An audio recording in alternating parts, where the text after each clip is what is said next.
Good Wednesday morning to you. It is a numbers game at VSiN, the Sports Betting Network, VSiN.com, Game Plus, iHeartRadio, YouTube TV.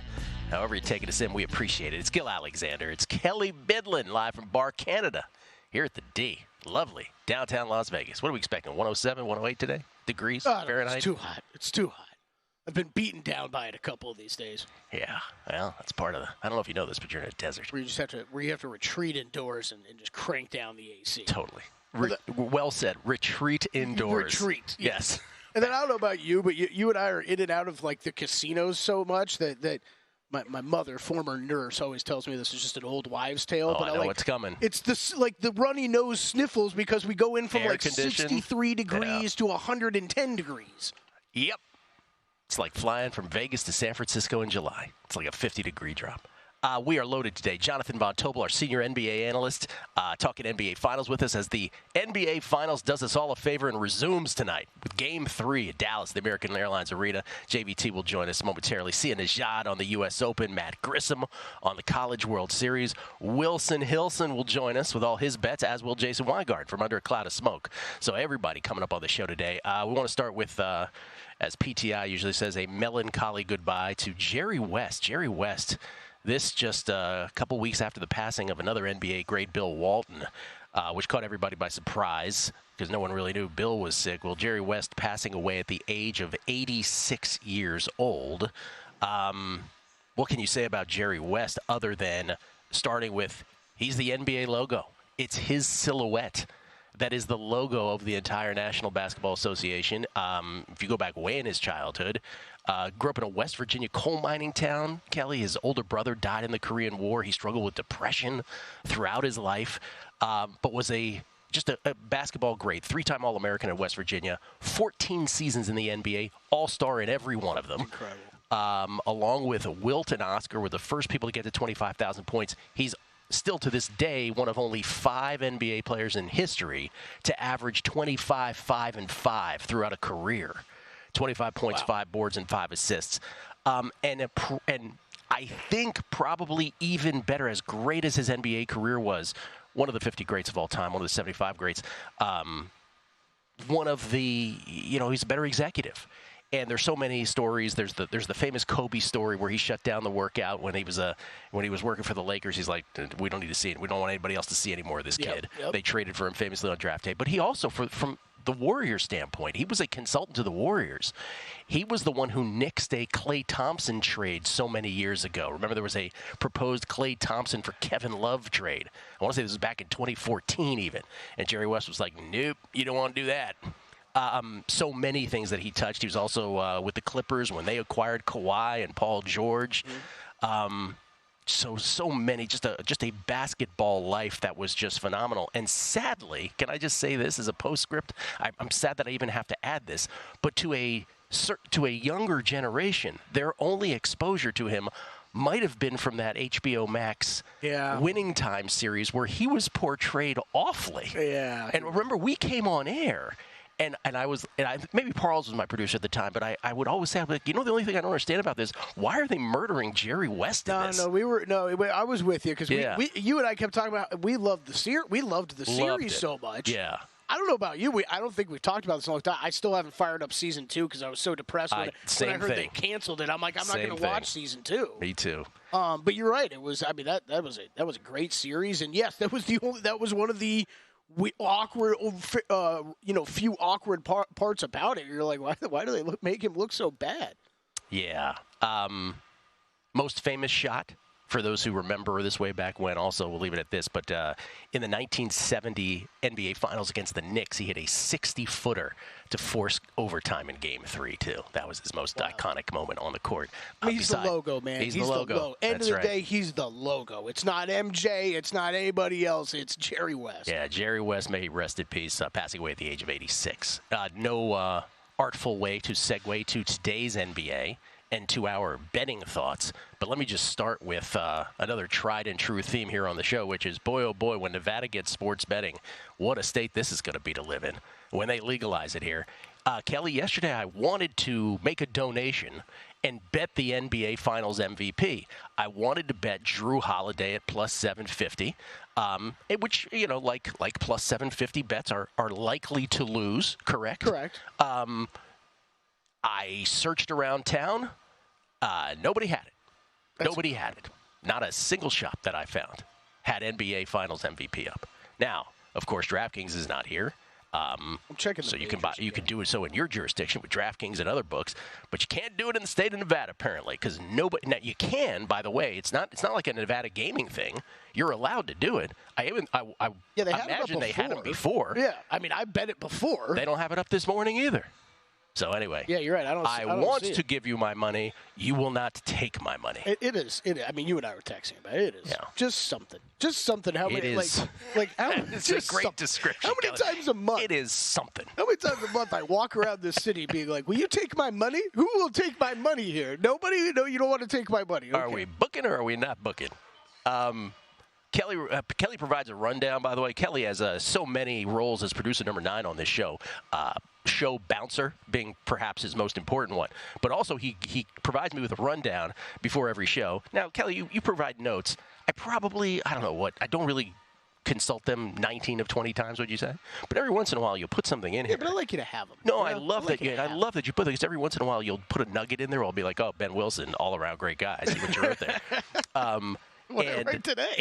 Well, you have a Joey Chestnut note, which I'm sort of giggling in my head. But Major news kill. Come on, man. We'll get to that momentarily. But the other one is Kristaps Porzingis, of course, who suffered what the team called a rare injury. That's a quote to his left leg. It is listed as questionable for tonight's game 3 of the NBA Finals. Let me just tell you what that leg injury is in terms of the medical terminology.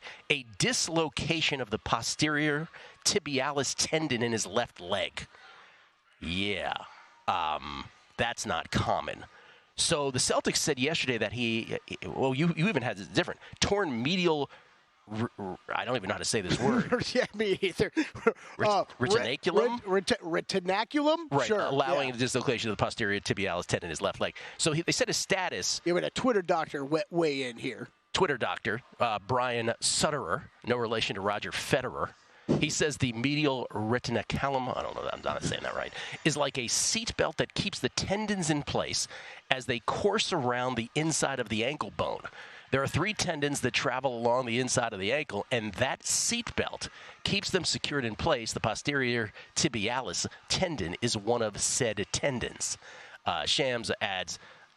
that was his original. That was Shams' original tweet on this. You want to hear Mazzulla talking about it yesterday? I thought he had interesting comments yesterday. Well, the point I was going to make is everybody's saying, so they're saying he's day-to-day.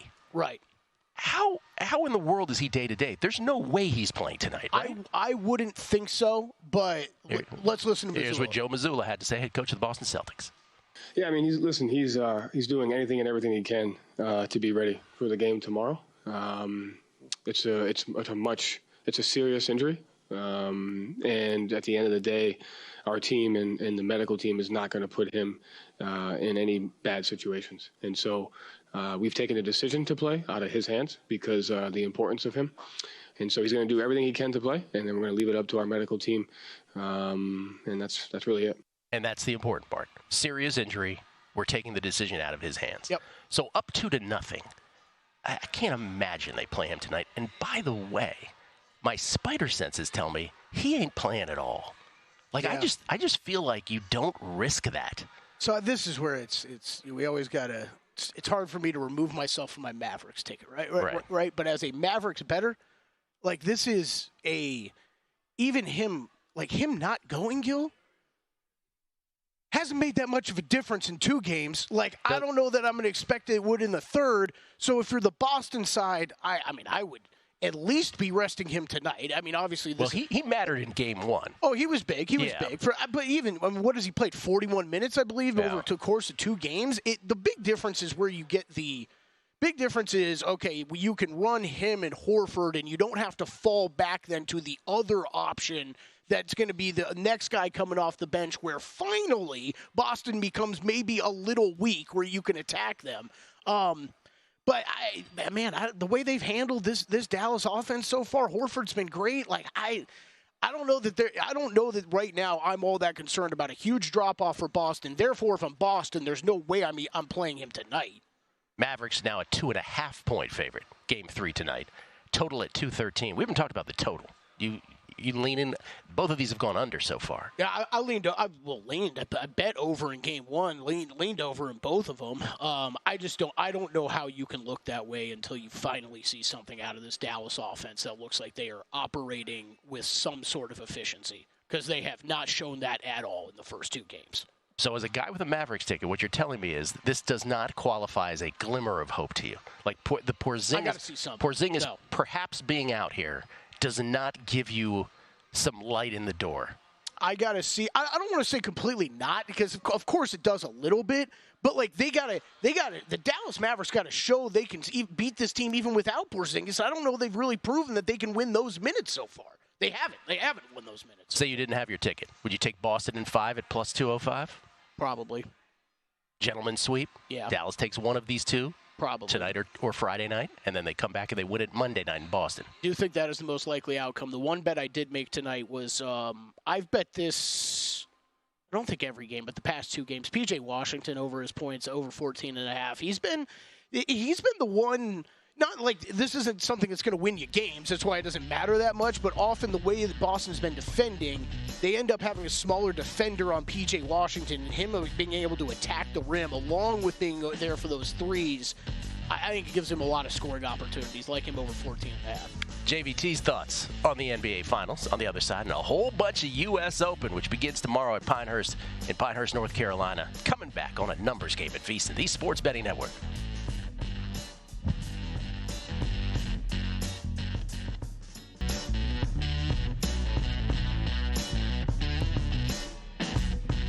A numbers game on VSiN, the Sports Betting Network. U.S. Open, golf's third major tomorrow. Get an in-depth betting preview of the U.S. Open with VSiN's golf betting experts on the Long Shots podcast. It's called Long Shots. Wes Reynolds, Matt Brown, and Kelly Baidalan. I'm not sure who that is. Break down every aspect of this year's toughest major, including their best bets. You can watch Long Shots today, right after this show, noon Eastern, 9 a.m. Pacific, right here on VSiN. That's right. I thought about you yesterday because when John Rahm pulled out, I was like, didn't Kelly just record Long Shots and he was going to fade Rahm? How much did you devote to that? I sound like such a jackass on there. Being like, this is such a great fade opportunity. I found Tommy Fleetwood. Oh, God, I found Fleetwood in town. And Boyd, minus 104 in a matchup over Rahm. I hammered it. And I was like, this is going to be a high-stakes weekend. Oh, boy, like, this is going to be fun. And then Rahm withdraws. I want to bring JVT in for this. Jonathan Von Tobel, our NBA senior analyst, and, of course, co-host of VSiN Primetime, which he does with Tim Murray here, weekdays at the network. Joey Chestnut has been banned. Now, this is one of these things that I saw come up on the phone yesterday but didn't care enough to pursue. But I was like, oh, Joey Chestnut got banned. Banned from July 4th Nathan's hot dog eating contest because he signed an endorsement deal with a plant-based hot dog company. Impossible Foods, JVT tells me off air. Chestnut has won every year since 2015, and my only thought reading this was, has anyone checked on Mitch and Paulie? Like, are they okay? Yeah. Or is this the episode? Is this the part of the behind the music of Follow the Money where they spiral into drugs, depression, and alcohol? What? Do you remember Behind the? Oh, you're too young for Behind the Music. No, I remember that. Yeah. VH1's Behind the Music, which at the time in the late 90s was like the greatest documentaries you could ever see. It was before 30 for 30s. They had like a template where like a band would rise from oblivion, or an artist. Right. Then, because of some internal strife, egos, someone dies, drugs, depression, alcohol, whatever, they would just go to rock bottom, and then they would rise from the ashes. That was the template for all of them. It's like, when Behind the Music returns, Lynyrd Skynyrd spirals into drugs, depression, and alcohol. It's like every one of those was like. So I'm like worried about Mitch and Paul. Someone should check on this. John, is this a big thing on your radar?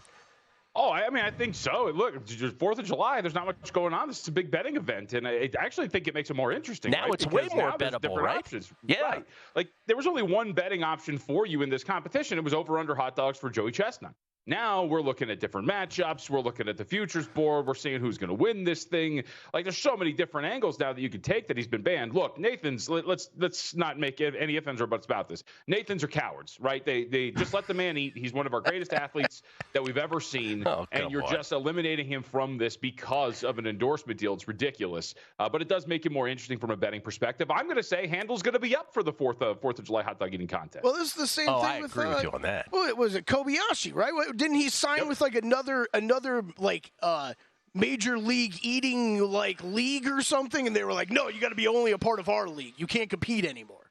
That's how those. What this really is. This is Major League Eating turning into boxing, right? Boxing has held back some of its greatest fights because of bureaucratic red tape and nonsense of all of these promoters protecting their biggest fighters. It's a little bit different. Now the bureaucracy is getting in the way of having two great athletes go at it. So what I have proposed, Gil, I proposed this yesterday, is we're having these stupid golf matches all the time, which I think have jumped the shark. Nobody really cares about them anymore. Give me a match between Joey Chestnut and Kobayashi. They are free agents. Let them go at it. Let's pick a food. I will pay for it. I'll get Netflix, whatever it is. Let's get another one in here now that these two aren't going to be on the 4th of July. Now that Chestnut's out, no holds barred. Let's get this thing done. It's a great call. Boy, did I ask the right person. People would watch that more than they'll watch July 4th. Before we move on from this, did I hear correctly? Did you just call him our greatest living athlete? Is that what you just said about Joey Chestnut? I said one of. You could argue Michael Jordan. You could argue with some of these others, but I think he's one of our greatest living athletes. He's absolutely. Up there. He's up there. My goodness. Okay. Let's talk NBA Finals. I remember when ESPN did that 100 greatest living athletes, and Kornheiser picked Secretariat #1, and he took like all kinds of incoming on it. Imagine it was JVT's. So it was like, oh, Joey Chestnut. Okay. I'm just worried about the follow the money guys because it's a huge deal for them, right? Don't they have them on all the time? So I'm just worried about them. Hope they're okay. I'd be more worried about Mitch, who just adopted a young baby boy. How about that? Can we congratulate Mitch on air? Yes. We found out yesterday after the show. Goulet came here and he told us that Mitch and his wife adopted a little boy. What a blessing. I texted Mitch yesterday, but I'll say it on air what I said to him, which is congratulations, Mazel Tov. What a absolute life-affirming, life-changing thing, and may it be everything that he and his wife ever imagined it to be, to the positive. So congratulations to Mitch on that. Obviously much more of an important thing. Okay, NBA Finals. We were just talking, Kelly and I, about the Porzingis injury, which, again, is a very rare one. There's not really a comp for this, so we can't lean on, that guy had this and he was out for this amount of time. Again, just spider senses for me. I don't think there's any way he plays tonight. I'm not sure he plays again, quite frankly. I don't know. Maybe I'm right. Maybe I'm wrong. If that's the case, if he's out, let's start with tonight. How much does that move the needle for you? Because it incrementally moved the betting line. Yeah, I think it moves.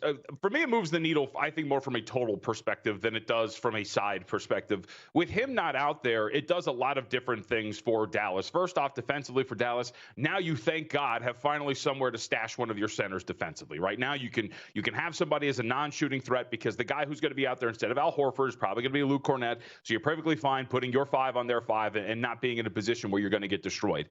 On the other end, and why I think this helps offensively, is now Luka Doncic is going to have a true center to go after, and he's going to be able to attack drop coverage. Cornette is going to drop. They're going to have success there. The lobs might come back in those minutes too. So I think that helps your offense kind of open up here. But I do think we have to remember, Gil, Cornette, if he does play and Kristaps Porzingis does not, he is still coming off of the bench. We're still talking about maybe 20 minutes for Cornette in these spells, and Al Horford's minutes are generally going to go up. And I don't know if that impact is enough, if you're right. And by the way, I tend to agree with you because the Celtics have lied every step of the way about Porzingis from before the series all the way up to this point right now. So I think that it's impactful from a scoring standpoint, and the market kind of bet these overs, right? Game 1 really went over, or the number went up. Game 2, you saw a little bit of as well. I think you're more willing to bet these games over now if Porzingis is not going to play, as opposed to rush to bet the Dallas Mavericks to win this series. Because while it's impactful, you still got to figure out how to contain this dribble penetration that has destroyed you through 2 games. And you still have a team that is one of the best shooting teams, best catch-and-shoot shooting teams that has shot absolutely abhorrently through the first 2 games, and that has yet to come around too. So I don't think it moves the needle for me from, hey, Dallas has a chance. I think it's more of these games become a little bit more higher scoring because Dallas can actually operate on offense. So let's clarify that. So you believe that Dallas does have a puncher's chance here to come back and win this series, or you do not? No, I don't. I want to make that clear. No, I don't. Like, I think that Boston's going to win this series. I still think there's a perfectly reasonable chance that they still win this in about 5, which is what my selection was before the series began. Because I think one of the things out of all of the conversations we've had about this series, the one thing that is not really being talked about enough is the fact that the Celtics have figured out this defense. They are shooting 83% at the rim. They went 14 of 14 in game 1. They went 20 of 27 in game 2. Their spacing has absolutely demolished one of the best paint defenses in the NBA. And you are still, for a vast majority of your minutes on the floor, because Al Horford's going to start and be your starting center. If Porzingis cannot play, you're going to have a 5 that is going to be needed to be taken, to be noticed, right? Defensively, you're going to have to respect him. And that, I think, is still going to be there. So I think all of the advantages that Boston has are still there. I just think you get more scoring from Dallas, and maybe these games get a little bit higher scoring. Yeah, okay. Let me ask you this, and I'm not putting you on blast because I'm going to raise my hand and say I'm front of the line for this. I have felt, I said this in some form the last couple days, I have felt that I have had less of a feel of this NBA playoffs as a collective than I have in any postseason in any sport that I can actually remember. Maybe I'm wrong. Maybe there was one. But I just feel like I was wrong about everything, with the headline being, of course, Denver losing to Minnesota in 7. But I've been wrong about multiple things. Then I thought that Minnesota-Denver was the NBA Finals, de facto NBA Finals, and so on and so forth. Do you feel that way? Do you feel, maybe not the worst, but do you feel like it's up there in terms of, postseasons that have not gone as precisely as you thought they would have? And if you do, is there a reason for that? Is there something happening in the league that is causing this? So I think you guys talked about this on Monday when I was on Follow the Money, and as I was driving home and listening, I said, yep, I was listening as you were talking about it. I agree. And I do think that some of this does have to do with the injuries that we've experienced. There's been quite a few injuries that have changed series. I think one of the best examples is New York and Indiana. As somebody who had laid 1.5 games in New York and felt confident in the Knicks, they go up 2-0, and then what happens? OG Anunoby gets hurt, Mitchell Robinson gets hurt, and then the rest of the way, they play like a team that has nobody left. And we can go through series after series where you kind of see some of those examples. You get a wild series like Timberwolves Nuggets, which was all over the place. But I do think with the injuries and guys being in and out of the lineups, I think that has helped with the, chaos, you can say, of what this postseason has been to a certain extent. I'm with you. I have not had the best read overall. I'll also bring up what I told you on the break of the, if you would have told me that the Mavericks would look this much worse than the Pacers from last round, that would have been the most shocking thing to me going into. Well, that's what I go. Just when you think it can't get any more ridiculous, right? Yeah. And I guess, and you can't predict that thing. I guess I guess there is a listener or two out there who are probably like, with Thibodeau, you could have actually predicted this, right? Like, that's the one team that you might have been able to, I probably should stay away from. But other than that, you just can't, right? I mean, it just is what it is, as the kids say. John, appreciate the Joey Chestnut insight as well. Thank you, sir. Of course, you got it. At me, JVT. JVT, weight loss thing going well? Are you feeling confident about it with Dustin? Oh, yeah, absolutely. He's going to lose. Okay, there's our quick update on that. Look at him, having beverages with hints of flavor.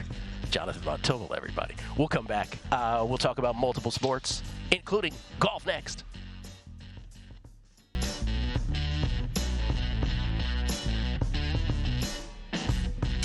A numbers game on VSiN, the sports betting network. This segment of A Numbers Game is brought to you by ZYN nicotine pouches. There's only one number one draft pick. There's only one champion at the end of the season. And there's only one nicotine pouch brand in America that outsells the rest, and that's ZYN. So what makes ZYN number one? Here are the stats. ZYN is a smoke-free, spit-free, hassle-free nicotine pouch that can be enjoyed anywhere, anytime. It's available in 10 varieties and 2 strengths, and is made with only 6 simple ingredients. Plus, it delivers up to 1 hour of nicotine satisfaction per pouch. Whether you're managing your fantasy lineup on the go, watching the game from the stands, or cheering on your favorite team from the couch, you can get the nicotine satisfaction you want with ZYN. Not sure if ZYN is for you? Give it a try with their 10-day trial. Find your ZYN at zyn.com/ZYN10. That's ZYN, ZYN.com/ZYN10. Warning, this product contains nicotine. Nicotine is an addictive chemical. Smoke-free, spit-free, hassle-free. What else can you say that about in life? Don't answer that, Kelly. We get tweets at Beating the Book. Now that I ask it, probably shouldn't have. Trip Tepper. An argument could be made that the Kobe Bryant trade orchestrated by Jerry West is the greatest trade in NBA history. You could absolutely make that argument. A draft day trade with the Charlotte Hornets. engineered by the great Jerry West, who, in case you missed it, passed away at the age of 86, was announced this morning. DP, Advocate Skirmish has Drew Holiday at 5-1 for MVP. Doesn't help us here in Nevada there, DP, but thank you. Wow. Yeah. Teasers and parlays. We need a segment each week where Dr. Gil Alexander breaks down tendons and ligaments so eloquently, along with bouncer Kelly Bidlin pronouncing tennis player and hockey goalie names. I'm for it. I got something better for you. How about we got USA versus India ICC T20 match starting right now in Long Island. We got to get Dan Weston on. Yeah, You're right. We do. Apparently, U.S. cricket's like a thing or something. Just beat Pakistan last week. It was a big deal. It's like one of the largest upsets in sports history. Yeah, it was a big deal. 3Jack H3131. Gil, behind the music was great, but can we bring back pop-up videos? Wow. Oh, that was a pop-up video. Pop-up video. Pop-up video. What did they do? They had like comedians commenting on stuff that was going down in the videos? Yeah, it would be like music video, yeah, and then little text would pop up on screen. It's awesome. It's like remember Mystery Science Theater 3000 or whatever? I loved that. I do not. Too. I do not. They used to watch like old movies and then they just comment over them the whole time. When Behind the Music continues, Rick James laments not remembering 5 years of his life. Tree Jack also goes on to say, looking forward to the MLB Wins in June update as a holder of a Baltimore Orioles ticket. Great show as always. Oh, good. Well, thank you for that. Yes, the current update, your Baltimore Orioles. Boop, boop, boop, boop, boop. Just checking this out right now. Your Baltimore Orioles should be at the top or near the top. Sorry I didn't have this prepared as we Ron Burgundy through these. It's okay. I'll add. I discovered my second favorite player on the Baltimore Orioles the other day. You know Ryan Mountcastle is my favorite. I didn't know the second baseman had such a great name, too. Jordan Westberg. Jordan Westberg. That's a good one. Jordan Westberg. Like Gotcha. that. Okay. That's a good one. Yankees 8-2, Orioles 8-3. Leading the June sweepstakes so far. The Astros 6-4. Cody, Brooksgate, our guy from yesterday that we were talking about with baseball stats, he just put out something 7 minutes ago about teams that have performed the worst this year against the Rockies, the White Sox, and the Marlins. And there are the Guardians at the top of that, and that's what cost us our May bet on this. And finally, the Auburnist. We'll read more tweets later. Let's not forget about the futures bets in the hot dog eating contest. Found the field 7-1 against Joey Chestnut before the news. Isn't that getting voided, though? Probably. Auburnist. Good thinking, though. Good thought. Good thinking, man. SEC. He hates that, by the way. Ladies and gentlemen, from Washington, D.C., commonly known as the DMV when you throw in Maryland, Virginia to all the kids today, it's our buddy Sia Nejad who joins us courtesy of the Progressive Guest Line to talk U.S. Open. He's the host and analyst for Monumental Sports Network, and you can follow him on Twitter at Sia, S-I-A-N-E-J-A-D, Nejad on Twitter. How you doing, Sia?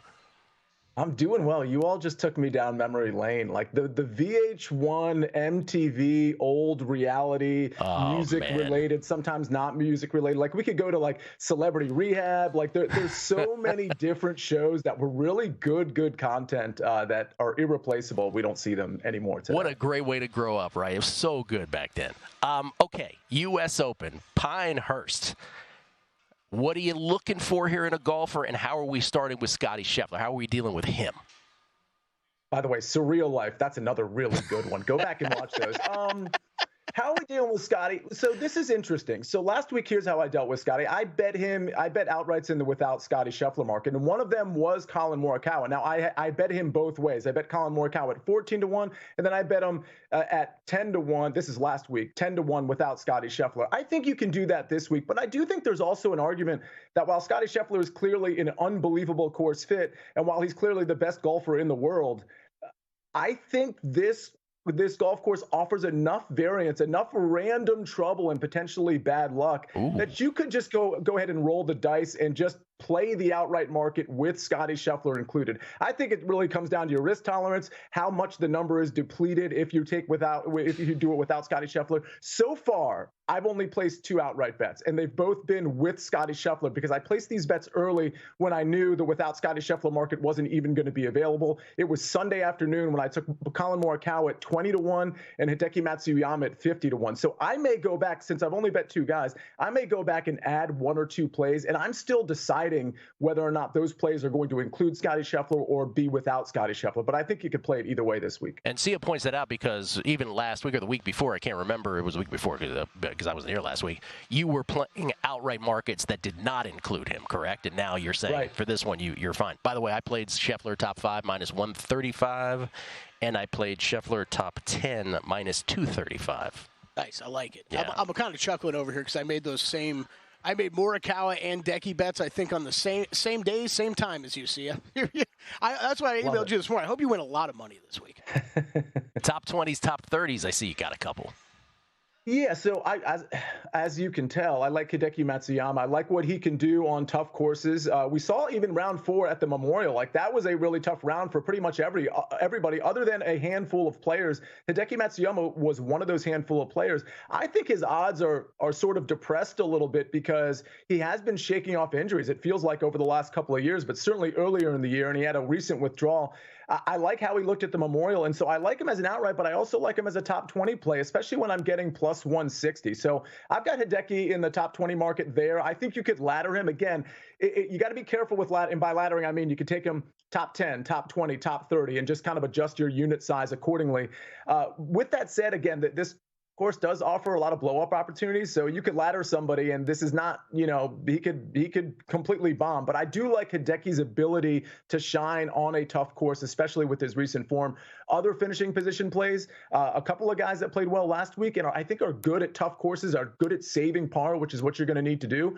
Alex Noren, T30 at plus 165, and Christian Bezuidenhout at plus 170. Bezuidenhout had a really good week last week. He doesn't feel like a great course fit because he's not great off the tee. He's not super accurate. He's not super long, but he has been super dialed in with his long irons, and we know his short game is there. And so the short game is going to be really important this week. Those are a few finishing position plays I like. Whenever I hear Bezuidenhout, I hear Matt Brown in the background just screaming his name. Bezuidenhout? Every time. Hey, see, I got a question for you. I feel like there's not a lot of people talking about this week. But you don't have him on your card. I don't have him on my card. So I think you're the perfect person to ask this. Cam Smith. I feel like everybody's either fading him or betting on him. Where do you stand on Cam Smith this week?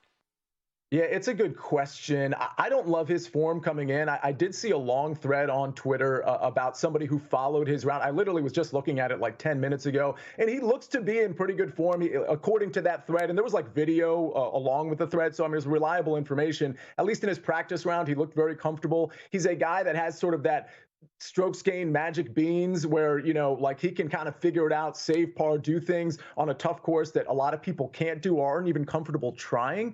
So I think Cam Smith is fine. He's not going to make my outright card. I mean, admittedly, some of these live guys, I just don't know what to do with. Like, I'm not betting Brooks Koepka either. I'm not betting Bryson. I think those two guys are going to be some of the popular names.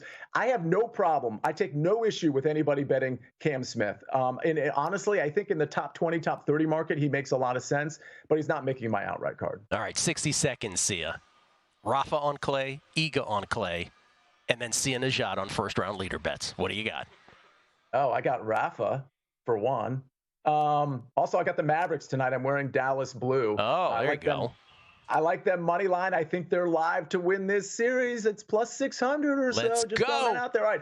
First round leaders, Colin Morikawa. He's great in first rounds. The only reason I didn't have him last week as a first round leader is because he started in the afternoon, and he still almost got the first round lead. Love the form. Cashed him last week in the without Scotty Scheffler market. Give me plus 3,000 as a first round leader. Here's three more. Justin Thomas and Tony Finau. I'll group them together because I don't think they can do it over 4 days with the putter, but I do think they can do it for one, and their ball striking has been amazing. So give me Justin Thomas at 45-1, Tony Finau at 55-1, and then finally taking a shot again at Sam Burns. It burned me 2 weeks ago. No pun intended, because he was in a two-way tie, and then he got passed by David Skins. David Skins, everybody. But a little FOMO on that. I'm going to take him a little sprinkle at 60-1. See you. Thank you so much. By the way, you said you'd love the Mavs to win the series. Kelly's got a ticket. He didn't even get excited when you say it. He's so, downtrodden. I hope C is right, man. I hope he's right. I like the number.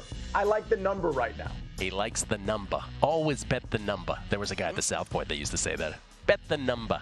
Thank you, Sia. Appreciate it. Thanks, fellas. We're coming back. College baseball, College World Series with Matt Grissom next.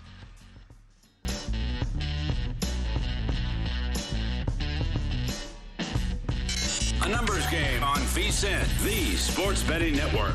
When Behind the Music continues, Willie Nelson smokes pot on the White House roof. We're this close to crowning an NBA champion with the action heating up on the court. It's even hotter at DraftKings Sportsbook, an official sports betting partner of the NBA. Download the DraftKings Sportsbook app now and use code VSiN. That's code VSIN for new customers to get $150 in bonus bets when you bet just $5 only on DraftKings. The crown is yours. I'm telling you, man, that show was iconic. That was great. Was that? It was great. It was awesome. Oh, dude. Do they show them anywhere anymore? Probably. I would love to go back and watch them and see if they were as good as I remember them to be. Like, is MTV2 still a channel? Like, I bet you I think all these channels still exist. Remember at the South Point we used to have MTV2 up and they would show the old videos? Yeah, they just played old music videos. We used to love it. I was like, oh, this is how MTV used to be. They showed videos. This is awesome. Yeah, you're right. It does exist because you're right. We watched it at the South Point. Do you want to have the old primetime action off-air conversation on air? No, you don't want to have that. The thing about the... I don't know. Missoula? You don't want to know? I don't know what conversation we're talking about. Bookie Beatdown. We get tweets. I have a future ticket on the Celtics from back in February. I was not interested in hedging my bet at all, but this Kristaps injury could, in capitals, blow this series open. The conversation will change with the Mavs win tonight. Give me Dallas to win the series 4-3 at 12-1. You see, that's what I was getting at. Like, I do think that this cracks the door open in a way that, again, like, was he a factor in Game 2? He was not. He did make a difference in Game 1. Is he the focus, the front and center focus? No, but every little bit helps. I'm going to combine what you and JVT said, because I think you used a great phrase there. Cracks the door open. Yeah. Can the Mavericks take advantage? Well, I don't know. That's a different story. You're right. And Matthew Mayberry, Hideki is 35-1 in both the Scotty and non-Scotty markets. Bet it now before that changes. There you go. Pro tip. Pro tip. I highly suggest you take the same number in the without Scotty Scheffler market. When Behind the Music continues, Andy Gibb is introduced to something he'll love more than Victoria Principal. I could do this all show. Make it stop. No, I'm not egging you on. Ladies, please do. Ladies and gentlemen, let's talk some College World Series. You can find him on Grissom on X, on Twitter. CollegeBaseballInsiders.com is where he plies his trade. It's Matt Grissom, everybody, from Arkansas. What's happening? Oh, just hanging out, man. Watching college baseball. It's a beautiful time of the year. How are your bets looking? I know we lost Georgia the other night, which was very depressing. Rest in peace, Georgia Bulldogs. I've still got Tennessee. I took them 18-1 in the preseason to win it all. A&M 15-1. They're kind of on life alert. I got a real bad number on Florida. I think they were 8-1 in their preseason top 5. This Florida Gators team looks kind of like they are resembling the 22 Ole Miss team, which scares the crap out of me. They have all the talent in the world. The stats have backed it up. But they've got a pretty fair side of the bracket, in all honesty. Texas A&M, they were really good through the regular season. They had a three-headed monster in Ryan Prager, Tanner Jones, and Justin Lampkin. Lampkin hadn't been the same. Jones has kind of been injured. They started Shane Sadeo in their second game of the Super Regionals. He went off limping or holding his elbow. Braden Montgomery, their superstar two-way player, he is down with an ankle injury. So this Texas A&M team at plus 330, I think you can sell them right now. I don't think they're going to win it. Tennessee's got the battle of the ACC on the left side of the bracket. I feel like they should be your shortest shot to win it all, but you could get testy here. I really like Florida State plus 750. Let's go. If Jamie Arnold goes and beats Chris Stamos and AJ Causey in that opening game against Tennessee, those odds are going to flip-flop, and I think the Florida State Seminoles have a pretty good shot of doing it. Jamie Arnold's been pretty spectacular as of late. So, yeah, we have a jam-packed field in the all ACC, SEC Invitational. That's amazing. 4 SEC teams, 4 ACC teams. And I don't want anybody to confuse the applause. My applause was for the 2022 Hottie Toddy Ole Miss team, which we cashed 101. I know it was. But we got FSU. Yeah, we boo the Gators here. What's that? We boo the Gators here. Yes, we boo the Gators now. Okay, let's do this one by one because you gave your preliminary thoughts there. But let's do this bracket by bracket. And when I say bracket, let's just flash this up at VSiN.com. Aggies.com again because Gil, explain to everybody where people advance when they win or lose after. So let's just take the top, right? So and we'll do these one by one with Matt, but let's just take North Carolina, Virginia, right? So the winner advances as it would in any bracket, right? Yeah. Tennessee, Florida State, same thing. The winner advances to play the winner of North Carolina, Virginia, the next game, if you will. The losers fall into that Game 5 bracket below them. By Game 5, all they mean is the order of the event. So the other two games will be played before that in the other bracket, in bracket 2. So the winners, as you keep winning, you keep advancing. But every time you lose, if you lose twice, so if you lose that Game 5, meaning your second loss out of the chute, you're done. Right. But it's impossible to explain on the radio. Like, you just have to look at it and you get it, okay? It just makes sense. It could have made it so much easier. Yeah. And at the end, it's a best of 3. When you get to the finals, finally, it's a best of 3. Then it gets less confusing. Okay, let's take this one by one. So let's start with that all-ACC matchup in the first bracket there, North Carolina and Virginia. Just handicap that for us. And again, do you see game lines anywhere for Friday on these? I do. I had them up, excuse me, on FanDuel. I think North Carolina was minus 165, somewhere in that ballpark. If it all depends on who starts. If Shea Sprague goes against Evan Blanco for Virginia, I like North Carolina. But Virginia's been really, really tough to beat here lately. And they've got a coach that's been here before in Omaha. They know how to perform. UNC's bugaboo all season has been their pitching. They lost their would-be Friday night starter in Jake Knapp before the season. Then Folger Boas came in, and he performed really well. Then he went out injured. They're kind of just piecemealing it together right now. But the fact that they beat LSU, that really hot LSU team in their regional, and then they swept through the super regionals, I mean, who's to say that either one of these teams couldn't go on a deep run? I think North Carolina, it has the better bats. But, I mean, laying minus 165, whatever that line's going to be, I think that may be a little too steep for an all-SEC game. All right. Did you just hint that you like Florida State in the plus money against Tennessee? I do. I think it's around plus 200 right now. That's way too high. Our projections have them. They should be around plus 110. And like I said, Jamie Arnold, he is the real deal ace. And I feel like how they just performed in that UConn Super Regional, or in the Super Regional against UConn, I feel like that momentum carries over. Tennessee showed that they can get got. And Evansville, hats off to the Purple Aces. If you took them plus 700 to win a game, they won game 2, but their season came to an end. Tony Vitello's got a great team. Don't get me wrong. I just think the value is on Florida State right now because Tennessee could very easily slip up in a game. Yeah, and especially against a stud pitcher like Arnold. And it really does in such an abbreviated kind of format. Lining up the stud pitcher is so key in all of this. Let's go to the bottom here. Kentucky, which is the last team in the other night, they got by Oregon State, I believe it was. In a game where Oregon State was being no hit and it was tied at 2 late, I think in the 7th inning. Kentucky against NC State. NC State took down our Georgia Bulldogs bet. Yeah, Kentucky, a team that I've said I'm tired of betting against. I sat there right next to you on the Shield and said they are a statistical anomaly. They don't lose games, and even though they're dead last in the field of 8 in virtually every single statistic, I don't know if they lose to NC State. This team is playing really well. Sam Heifel's probably going to go for NC State, and then Trey Poozer for Kentucky. Kentucky's probably going to be in the minus 145, 150 ballpark. Maybe take the plus money on NC State, but I like this game to go under. I think it's going to be a gritty, grind-out game.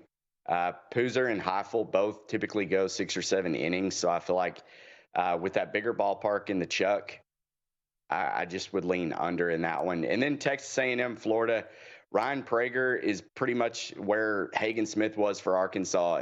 He's their stud ace, and eventually you rely on him too much, and he cracks. And we saw it with Hagen against Kansas State. And I think this Florida Gators team is playing too hot right now. I feel like if they could get after Prager early and get to that Aggie bullpen, it could make for a really long day for Jim Schlossnagle and this Texas A&M team, who's very talented. Don't get me wrong. They've still got other guys in that lineup outside of Braden Montgomery. You just have two trajectories that are completely opposite for Florida and Texas A&M, albeit that Texas A&M did get through that regional with or super regional with Oregon. They got to play a 3 seed from the Pac-12. It's not really an even playing field. Florida went into Clemson and knocked them off in 2 games as well. So I like the Gators, the under in Kentucky, NC State, little nibble on Florida State, money line against Tennessee, and then I'll stay away from North Carolina, Virginia. If you want to play it under.